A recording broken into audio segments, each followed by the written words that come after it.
Hello everyone, welcome to homely needs. ఈరోజు రసం recipe ఎలా తయారు చేసుకోవాలో చూద్దాం.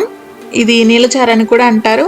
చాలా ఈజీగా త్వరగా అవుతుంది. దీనికోసమని ముందుగా చిన్న సైజు చింతపండుని తీసుకొని ఒక అర్ధ గంట సేపు ఇలా వాటర్లో నానబెట్టండి. తర్వాత ఈ రసంలోకి ఒక స్పూన్ జీలకర్ర, అలానే కందిపప్పు ఒక స్పూనున్నర, ఒక 7-8 ఎండుమిర్చి తీసుకోండి. అలానే మెంతులు, ఆవాలు, ధనియాలు, బియ్యము ఒక్కొక్క స్పూన్ చొప్పున తీసుకోండి. ఇవన్నీ కూడా పౌడరు రసంలో యాడ్ చేసుకుంటే రసం చాలా టేస్టీగా ఉంటుంది. దానికోసమని వీటన్నింటినీ కూడా ఒక బాణీలో వేసుకొని దోరగా వేయించుకోండి.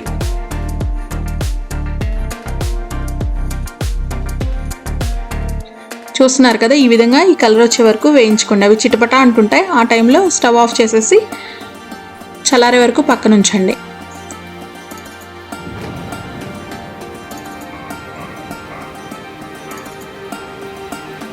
తర్వాత ఒక బాణీలో కొద్దిగా ఆయిల్ వేసి ఎండుమిర్చిని కూడా వేయించండి.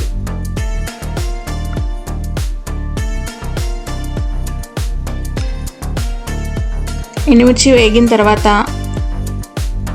ఎండుమిర్చిని ముందుగా వేయించి పక్కన పెట్టుకున్నటువంటి దినుసులు ఉన్నాయి కదా, వాటిని రెండింటిని కూడా మిక్సర్ జార్లో వేసుకొని మెత్తగా మిక్స్ చేసుకోండి.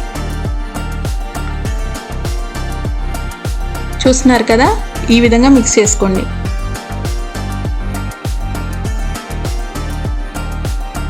సో ఈ యొక్క పొడి మనకి ఒక 4-5 సార్లు రసం పెట్టుకున్నప్పుడు యూజ్ అవుతుంది. దీన్ని ఒక ఇటువంటి కంటైనర్లో స్టోర్ చేసుకోండి.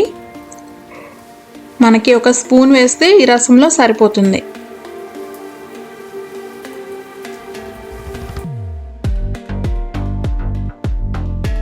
అండ్ నెక్స్ట్ ఈ చింతపండు ఉంది కదా, నానబెట్టిన చింతపండుని శుభ్రంగా కడిగి ఒక 1/2 లీటర్ వరకు నీళ్లు పోసి మెత్తగా ఈ విధంగా చింతపండు రసం తయారు చేసుకోండి. సో ఈ చింతపండు రసంలో ఒక 1.5 స్పూన్ సాల్ట్ వేయండి. అలానే ఒక 1/2 టీ స్పూన్ పసుపు కూడా వేయండి.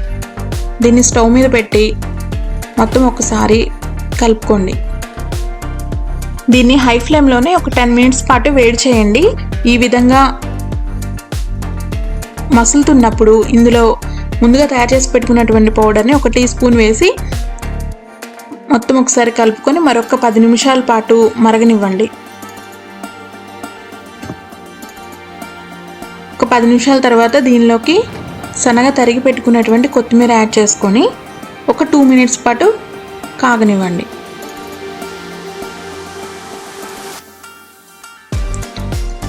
చూస్తున్నారు కదా, ఈ విధంగా. ఇప్పుడు స్టవ్ ఆఫ్ చేసి పక్కన పెట్టేయండి. సో ఇప్పుడు ఈ రసం తాలింపు పెట్టుకోవాలి కాబట్టి తాలింపు కోసం అనేసి కరివేపాకు, ఒక ఉల్లిపాయ, ఎండుమిర్చి, అలానే వెల్లుల్లి తీసుకోండి. సో బాణీలో కొద్దిగా ఆయిల్ వేసేసి ఆయిల్ వేడైన తర్వాత ఈ యొక్క ఉల్లిపాయలు, ఎండుమిర్చి, కరివేపాకు, వెల్లుల్లి వేసి దోరగా వేయించుకోండి. సో ఇవి వేగిన తర్వాత ఈ యొక్క రసం ఉన్నాయి కదా, ముందుగా కాగినటువంటి రసం ఇందులో యాడ్ చేసేసుకోండి. మొత్తం అంతా కూడా ఒకసారి మిక్స్ చేసేసుకోండి.